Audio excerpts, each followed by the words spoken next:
नमस्कार दोस्तों, आप देख रहे हैं एसटी समाचार न्यूज। आज मैं पहुंचा हूं जिला फर्रुखाबाद। फर्रुखाबाद में एक बहुत ही प्राचीन मंदिर जिससे लोगों की आस्था जुड़ी हुई है, वो है सिंगी रामपुर। सिंगी ऋषि नाम से आश्रम है ये। उन्हीं के अंदर चलते हैं। अंदर एक स्वामी जी बैठे हुए हैं, उनसे जानने का प्रयास करते हैं कि ये कब से इसकी आस्था जुड़ी है, कब से ये मंदिर बना हुआ है और यहाँ कब लोग आते हैं दर्शन करने के लिए। और देख सकते हैं आप किस तरीके से हम अपने कैमरामैन से कहेंगे दिखाएं कि ये मंदिर है जहाँ पर लोग आते हैं, कावड़ चढ़ाते आकर और यहीं से कावड़ ले जाकर अपने अपने जो पितृ देव होते हैं वहाँ पर जाकर अपने अपने आस्था के साथ कावड़ चढ़ाते हैं। इसी के साथ साथ मेरे साथ यहाँ के जो पुजारी हैं, जो यहाँ सेवा दे रहे हैं, सेवक हैं, उनसे पूछ लेते हैं। स्वामी जी, बहुत बहुत स्वागत है आपका हमारे चैनल में। धन्यवाद। बताइए। जी स्वामी जी, क्या नाम है आपका? मेरा नाम नाव राघव श्रृंगी जी महाराज कहते हैं। अच्छा, ये जो आश्रम है, ये जो मंदिर है, यहाँ पर लोगों की क्या आस्था जुड़ी है? कब से इस मंदिर की स्थापना कब हुई थी? ये मंदिर की स्थापना तो इसकी कल्पना तो नहीं कर सकते। ये तो भगवान राम के त्रेता के जमाने से है और त्रेता द्वापर ये सब चलते चला आया और आज कलयुग के प्रथम चरण तक तो ये स्वतः ही रहे हैं श्रृंगी ऋषि। और उसके बाद ये भगवान को उसमें समाहित हो गए और सप्त ऋषियों का पद इनको प्राप्त हो गया। तो उससे आज तक इनका पूजन चलता चला आ रहा है। लेकिन खास पूजा इनकी बच्चों के बारे पुत्रेष्टि यज्ञ में ये पारंगत थे। पुत्रेष्टि यज्ञ से ही इन्होंने भगवान राम, लक्ष्मण, भरत, शत्रुघ्न, रामायण में चौपाई आती है, श्रृंगी ऋषि वशिष्ठ बुलावा, पुत्रेष्टि शुभ यज्ञ करावा। तो वशिष्ठ जी ने आदेश दिया था दशरथ जी को कि श्रृंगी ऋषि को आप बुलाया जाए तो उसके द्वारा पुत्रेष्टि यज्ञ करो। जब आप करेंगे, यज्ञ पूर्ण होगी तो आपको पुत्र उत्पत्ति निश्चित होगी, जब उन्होंने कहा। तो भगवान श्रृंगी ऋषि को यहाँ से दशरथ जी लेके गए और अयोध्या में जाकर के वहां पर पैदल चल के आए, कोई जूता न चप्पल, रथ पीछे आगे दशरथ।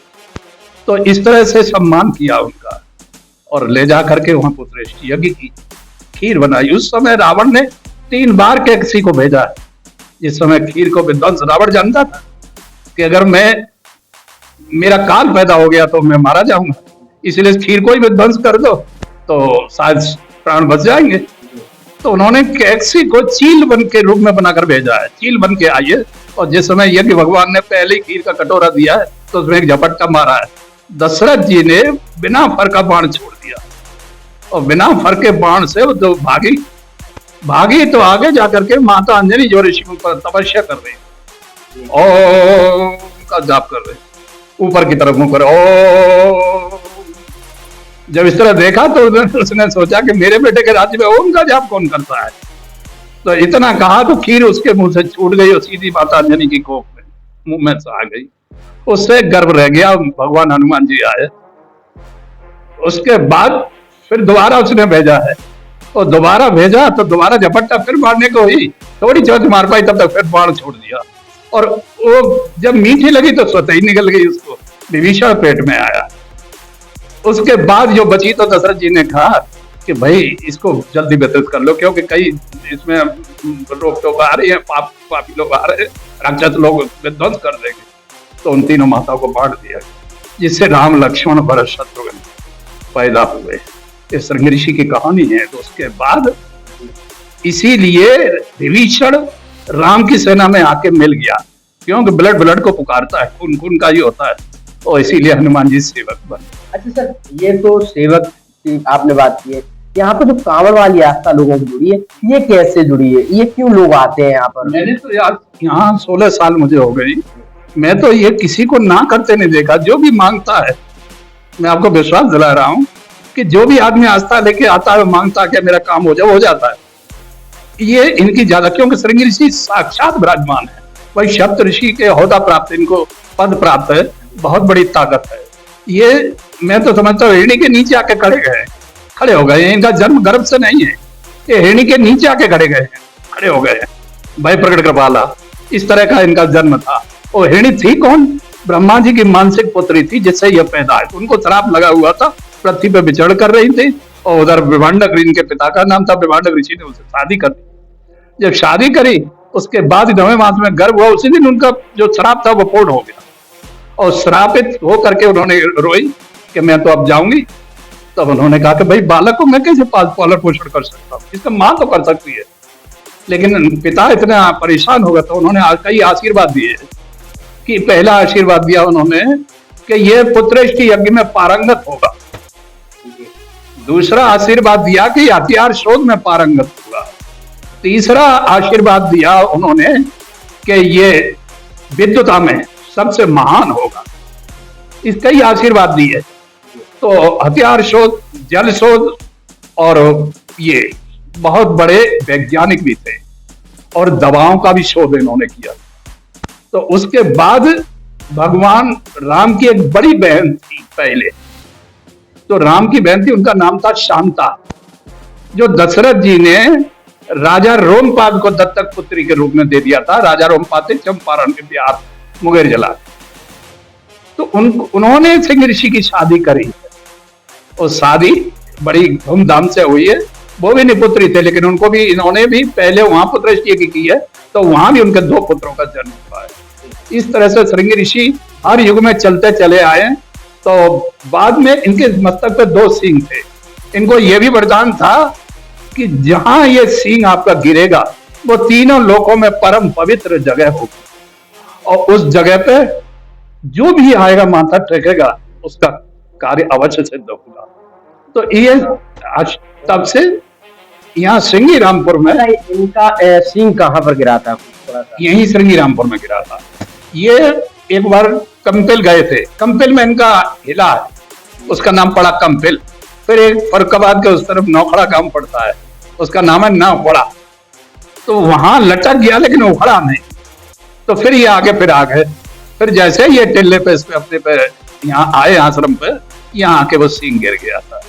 जो सिंह, इसके मंदिर के नीचे गुफा है, इसके तल भी है, लेकिन वो सब बर्बाद है, सब उसके अंदर में मिट्टी उट्टी भर गई है। अगर गुफा खोलते हैं तो मंदिर भी विध्वंस हो जाएगा। इस तरह से इनका जीवन रहा है।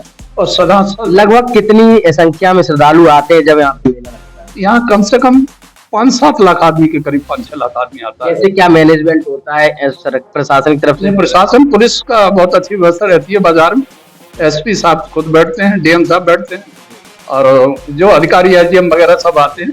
मंदिर पे भी 6-7-8। सरकार की तरफ से कैसा सहयोग मिला है? सरकार की तरफ से मंदिर के लिए तो कोई सहयोग नहीं है, लेकिन गांव के लिए है।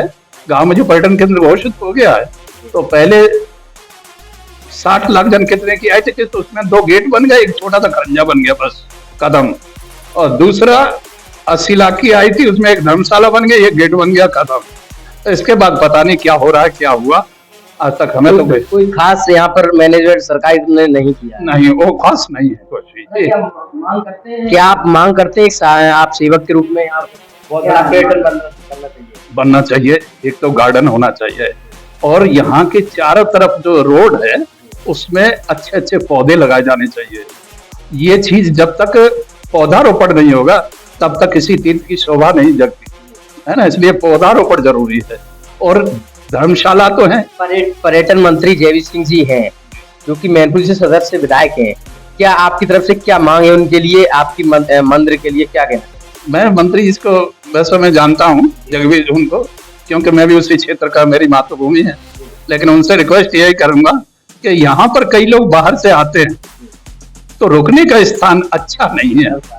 धर्मशाला तो है, लेकिन जो वीआईपी लोग आते हैं वो हर जगह नहीं सो सकते, उनके संग बच्चे भी होते हैं, और भाई कोई सोना चांदी पहने हैं, कोई कुछ पहने हैं, तो उसके लिए सुरक्षित स्थान यानी एक हॉस्टल या कोई ऐसी चीज होनी चाहिए जिसमें वो रात को सुबह से रह सके, उसमें पंखा, कमरा अच्छी तरह से हो, व्यवस्था हो, लेटरिन बाथरूम हो। तो ये अगर गवर्नमेंट एक बनवा दे तो बढ़िया अच्छी बात है।